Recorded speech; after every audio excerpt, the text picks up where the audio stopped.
Започнуваат ли и официјално преговорите за формирање на влада? Ке се постигне ли договор за спорните ставови? По објавувањето на барањата содржани во платформата на албанците од ВМРО-ДПМН е состав дека се неприфатливи барањата за промена на уставот, за воведување двојазичност во целата држава и продолжување на мандатот на специјалното обвинителство. Од ДУИ пак сметаат дека еднаквата употреба на албанскиот со македонскиот јазик ке значи посилно општество.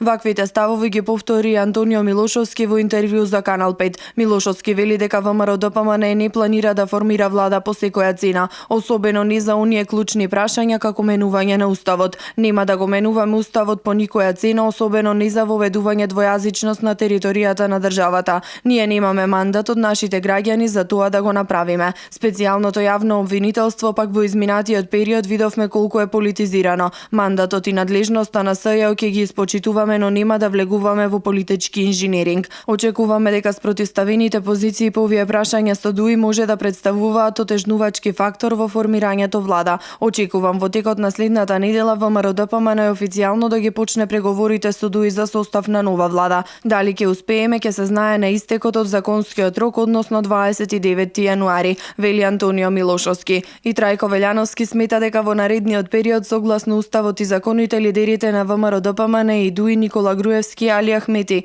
ќе најдат сили за формирање на влада на Република Македонија. Нема шанси за менување на уставот и продолжување на мандатот на специјалното јавно обвинителство, дециде не и Велјановски. Според него во предстојната недела или од 23 до 29 јануари ќе се затворат сите отворени прашања, ќе продолжи конститутивната седница и ќе се избере председател на собранието, а со тоа да се избере и составот на новата влада. Според Антонио Милошовски зачудува и тоа што изминатите 2 недели социјалдемократите редовно ги искажуваат своите ставови за голем број актуелни прашања, како што се загадувањето, увозот на струјата и други, а се уште немаат став за платформата на албанските партии. Милошовски посочува дека партијата на Заев преку своите експерти испраќа сигнали дека за нив е прифатливо се само да дојдат на власт.